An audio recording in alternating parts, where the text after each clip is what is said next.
till it starts.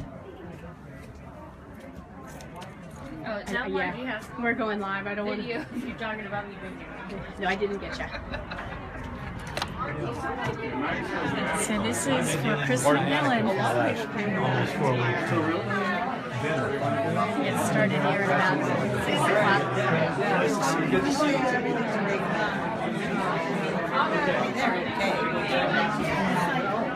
So many things I can do.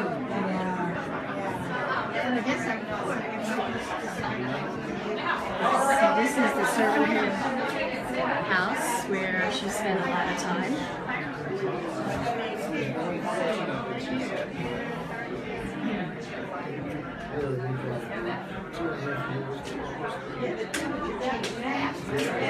Yeah, they're very. Here we go. Here we go.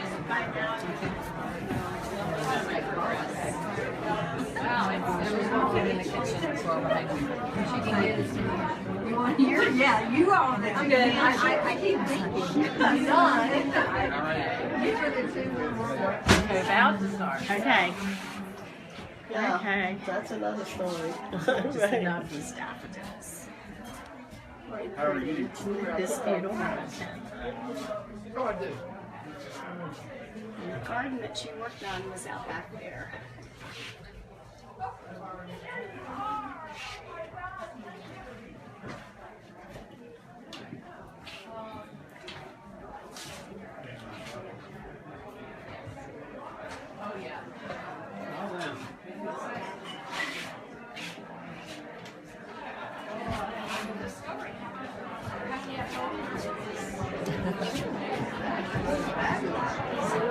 That's what I'm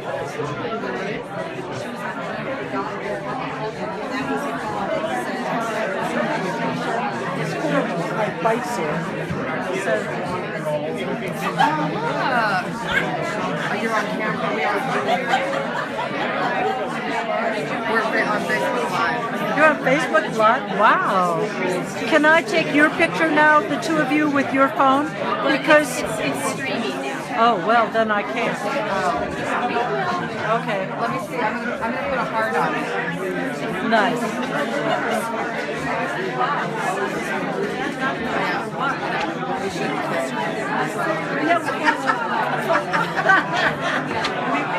Chris would appreciate that. Okay.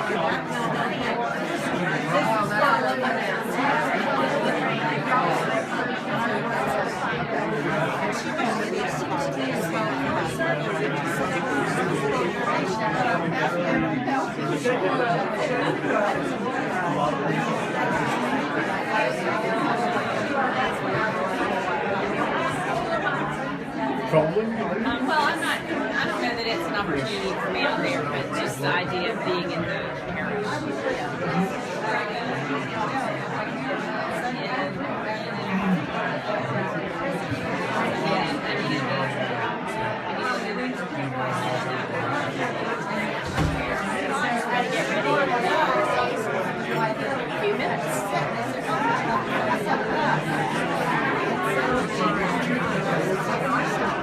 If you go to her page, you can see it. There it is. Oh, that's me. That's weird. Oh, you got a bunch of hearts. That's me. See, we can switch it this way. I don't say, hey there. We missing it, Chris. Missing it, Chris. Yes.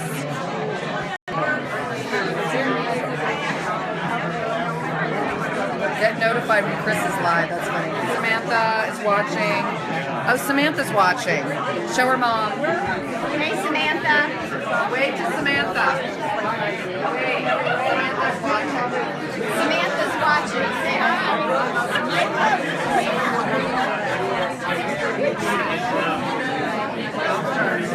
Bunch of hearts. Just like that. You want to say something to her?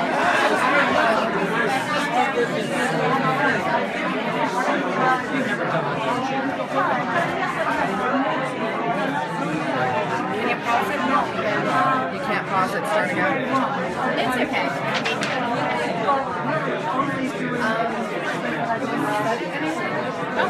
used to. That's good. You're good. Hey, Patricia.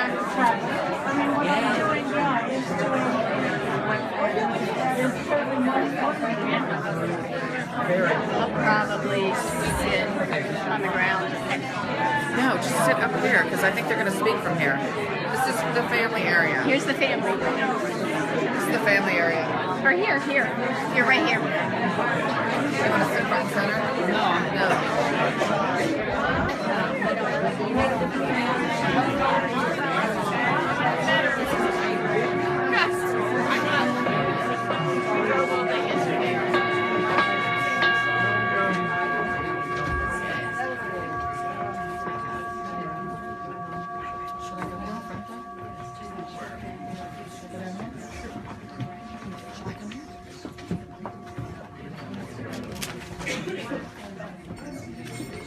Back here with you.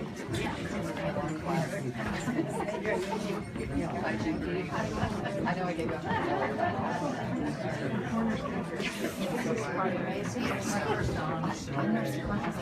No, I'm there.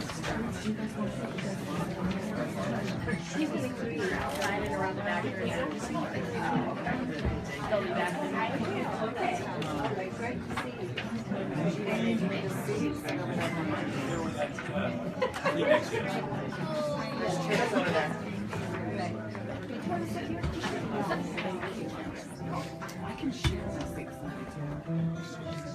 David Stevenson is going to start our evening with a little bit of music. David?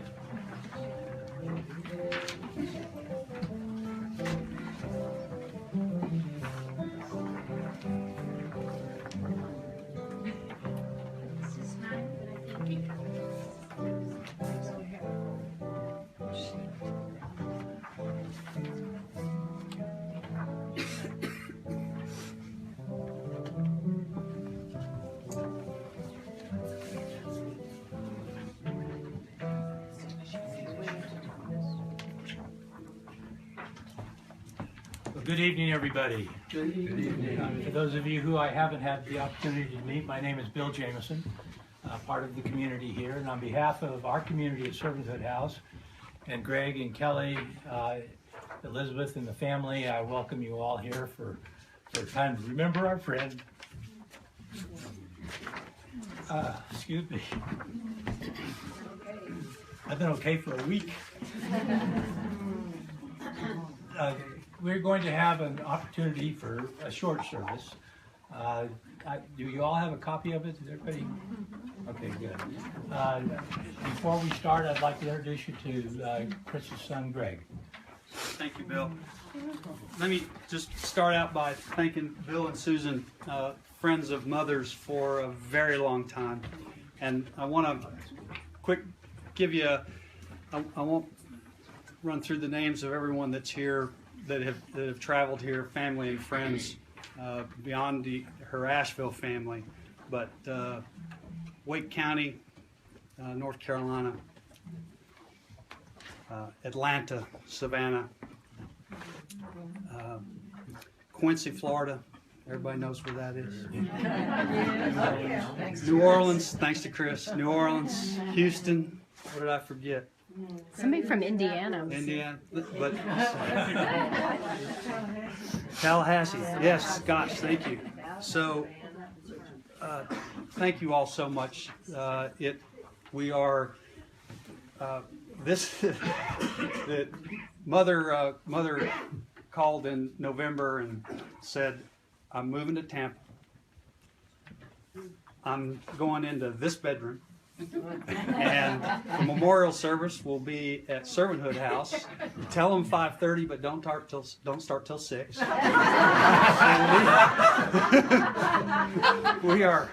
We're marching down the road of Christine's wishes.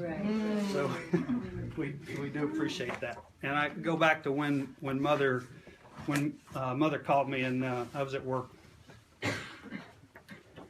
in November.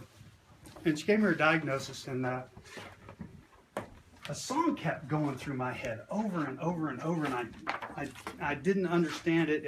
I didn't know that it related to Mom right away. And so I know quoting a 70s classic rock song is a 57-year-old white guy cliche. I apologize right up front. But the great English poet Pete Townsend. Pete said, and it kept coming to me over and over again, they call me the seeker. I've been searching high and low. I won't get what I'm after till the day I die. And that kept coming back. And I thought, why, it occurred to me obviously that Mom was a seeker of many things. And when I was in 1968 in Omaha, Dad was stationed off at Air Force Base. Was the first time I realized my mother was a seeker. She was looking for something else. And whether it was experiences, whether it was travel, Dad taking her to Paris when she was 20 years old didn't hurt. So she got that bug. She was seeking knowledge. She was seeking enlightenment. But what I came to realize after she moved here, what she was seeking more than anything else was interesting people. And here you all are. So thank you so much for that. I have to acknowledge some folks that were key, that visiting and providing support. And so there's Ann. Ann was in Tampa less than 24 hours. So Ann's from the building. In Tampa less than 24 hours, and we learned more about care than we would have ever from reading any books or talking to anybody else. So thank you, Ann. Jean Marie stopped by as well. Where'd Jean Marie go? There you go. Thank you so much. Jean Marie was over in St. Pete and came by to see Mom. Margie and Mary Elizabeth were key to helping Mom. Mom talked about her nieces, and these were two of the nieces that took care of her.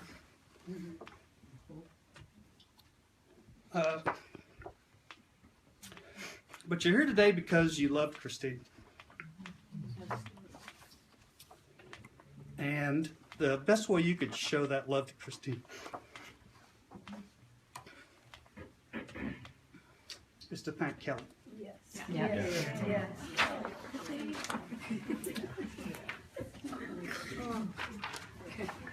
When Mom dictated which bedroom she's going to stay in, there was work to do.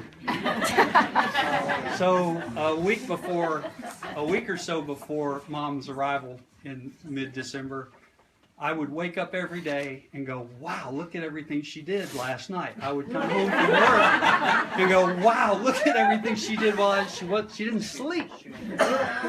And then Mom got there. And Kelly continued to provide 24-hour daycare, and those of you that visited and talked to her know that to be the case. Kelly provided first-class care to Mom 24 hours a day for a month. So, Yes, she did. thank It's not you. hard. She was a great patient. She really was. Yeah. Easy patient. So again, thank you all for coming, and I'll turn this back over to the pros. Thank you, Greg, very much. After 30 years, I hope so. The person who crafted this service is Susan Sherrod, and after an opening prayer, Susan will then lead us, and we'll begin with some readings, and then Susan has a liturgy and some words to offer. I want to thank you, Greg, for being here, and Kelly for helping put this together, and particularly thank you to the Servanthood House community for all your volunteer work. I asked them to be here by 5, and everybody's here by 3. So we had a lot of time to sit around and drink some wine. I ask you to join me in prayer. We thank you, Holy One, for giving Chris to us, to her family and her friends, to know and to love on our earthly pilgrimage. Comfort those of us who mourn and grant us peace. Help all of us understand death as Chris did, more of a gateway to mystery than an end.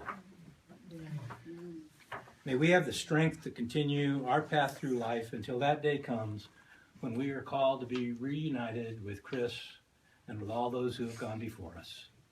Amen.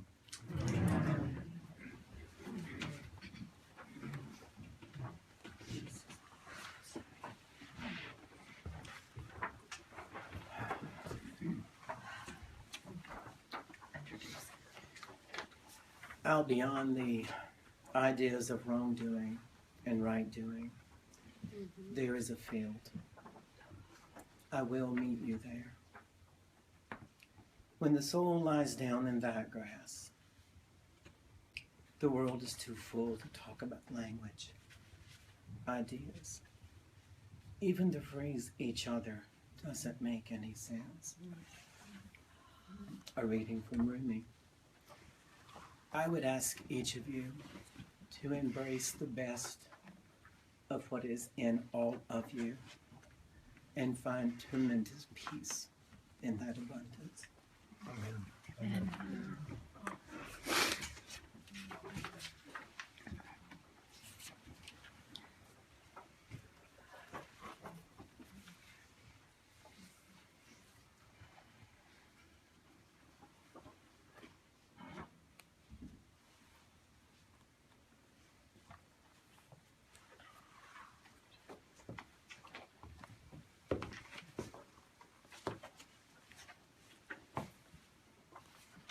I would like to beg you, dear sir, as well as I can, to have patience with everything unresolved in your heart, and to try to love the questions themselves as if they were locked rooms or books written in a very foreign language. Don't search for the answers, which could not be given to you now, because you would not be able to live them. And the point is to live everything. Live the questions now.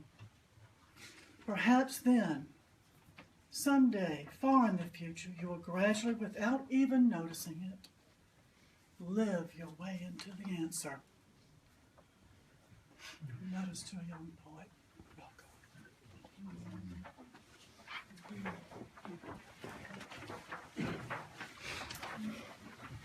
So the Friday before Chris died, I got a phone call in the morning, and it was a Chris with not a lot of air in her lungs. And she said, "Okay, I'm ready for the final instructions." I thought she was thinking I was going to give something to her. Thank heaven she was calling to tell me what to do. So I scrambled for a pencil, and she said, "I don't have long. This will be brief." I said, "I'm taking notes." And she said, "I want 2 poems read, what we have just heard. I want them to hear the tune of God of grace and God of glory." She said, "I don't care how you do it." And she said, "And it has to be at Servanthood House." And she said, "And if you will be brief, you can say something." And she knows I normally am, otherwise she wouldn't have asked. And I said, "Well, would you give Bill permission to say a prayer?" She said, "I think so, that would be fine." And she said, "Thank you, it's been grand," and hung up.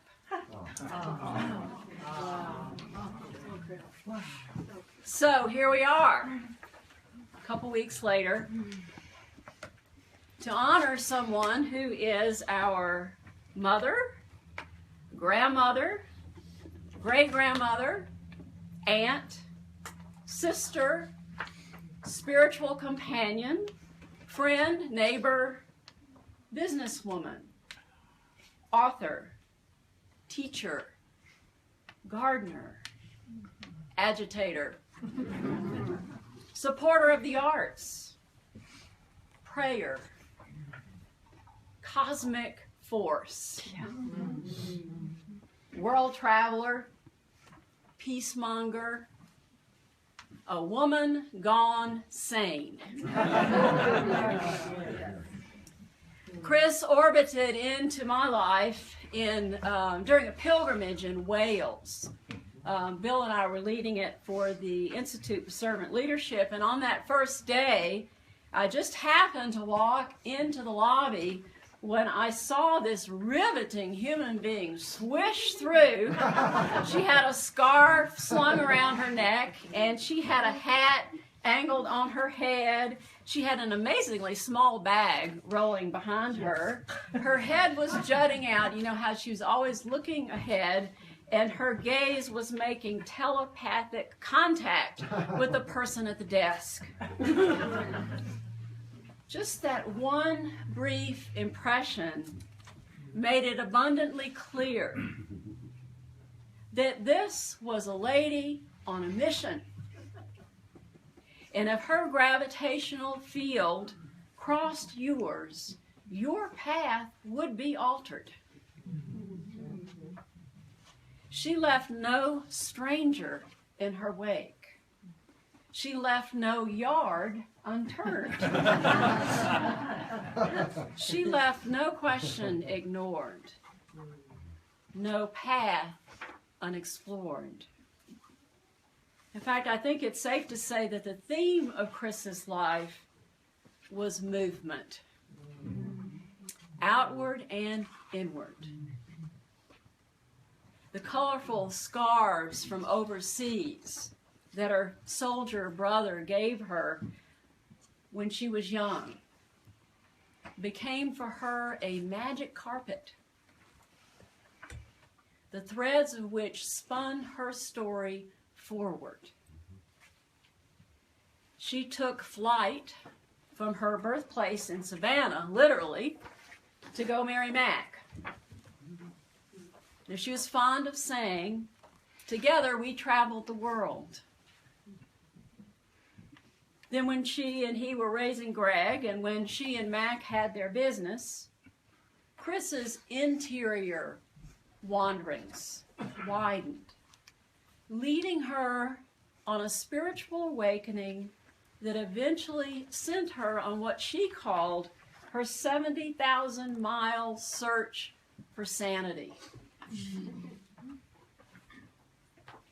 Now, if someone asked us to use one word to describe Chris, sane might not be the first word that would come to our minds. Chris was too vibrant, too colorful, too ready to explore uncharted territory, too wide open to be thought of as merely sane. But what Chris meant by sane is knowing and being one's true self. Knowing and being one's true self from the inside out, and wanting that same freedom for everybody else.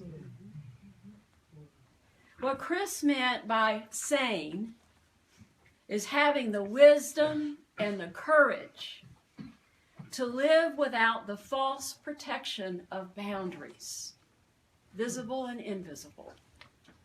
To be open to the life-giving connection that is ours simply because we are created. What Chris meant by sane was at least setting the intention to stand in the present moment with whomever and whatever was there with you, and declaring in truth, "I am so grateful."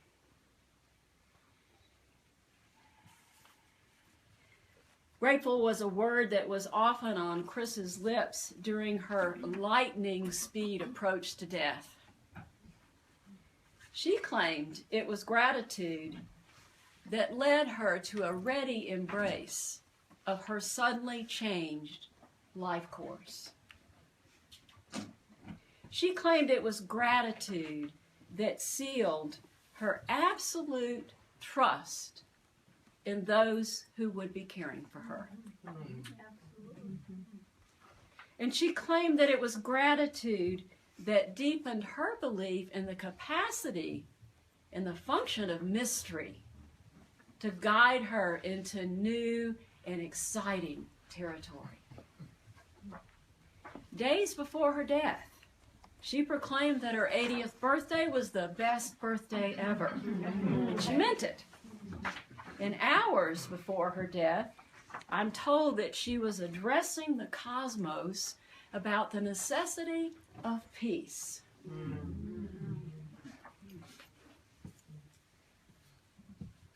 Today we look backward on the life of someone who believed in living life forward, full tilt, ready or not. And while it grieves us beyond expression that Chris, as we have known her, has moved on, we could also decide to be grateful. To be grateful that the traveler is still traveling and that her beloved presence is still on course. Yes. Amen. Amen. Amen.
Please stand, if you are able.